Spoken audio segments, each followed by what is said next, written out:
mga karomer, panibagong araw, panibagong vlog na naman ang gagawin natin ngayon. At pupunta tayo ngayon sa Mangantilya Cafe sa Baras, Rizal. Sama natin si Boss J.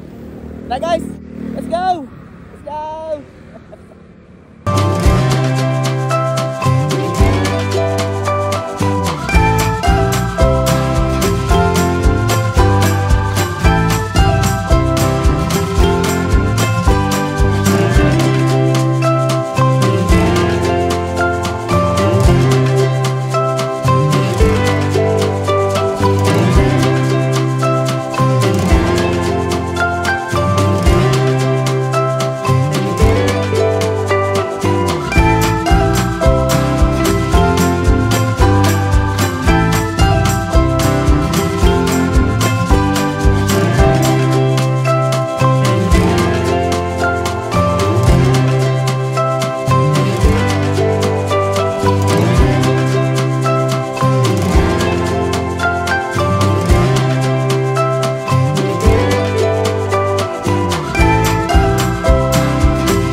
Lambing ah.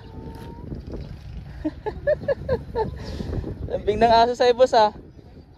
Paparaw yung aso yun no, bago paligo. Ayun no. Bye bye. Bye bye.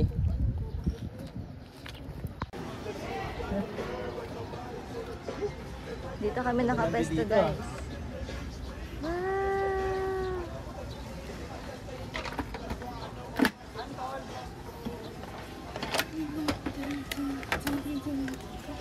Ganda guys. May patay drone dito. Oo, sige. Dito kami sa kubo. Solo namin yung kubo. Hello mga karomer. Nandito kami ngayon sa Mangantilya Cafe. Kain muna tayo kasi nagugutom na si Boss J saka si JC. Boss J oh.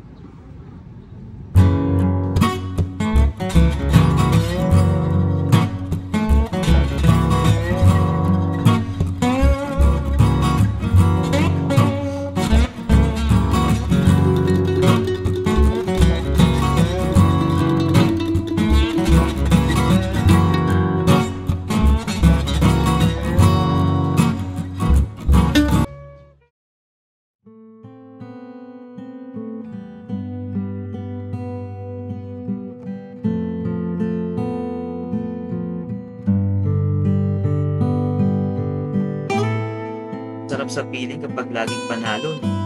Yung feeling na ang gaan-gaan ng pakiramdam mo. Yung feeling na ang galing-galing, ang lakas-lakas mo. Yung feeling na ang perfect mo sa larangan na gusto mo. Lagi kang panalo eh. Walang nakakatalo sa'yo eh. Pero mga karomer, walang ganun.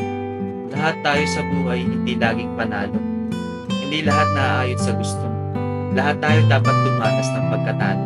Naranasan mo bumagsak sa exam, naranasan mo matalo sa basketball, naranasan mong matalo sa eleksyon, naranasan mong matalo sa dance competition. Kahit ano pang pagkatalo ang maranasan mo, dadating ka talaga sa punto na pati ikaw mawawalan ka na ng gana sa sarili mo. Na bakit ganito lang ako, madalas talo. Ouch, diba? Talunan ka kasi. Sabi na eh, talo na naman. Okay lang matalo mga karomer. Ang hindi okay, hindi ka marunong tumanggap sa pagkatalo. Pero ang galing no? Itong talunan na to, bumabangon pa rin araw-araw para tumaya sa buhay upang panalo. Marami nang alam at patuloy na natututo. Mas maingat at mabusisi na ang bawat kilos upang manalo. Nagsusumikap pa rin, nasasang-ayon ng ikot ng mundo. Na balang araw, maranasan ang pagkapanalo. Hindi tayo pinanganak para maging talunan.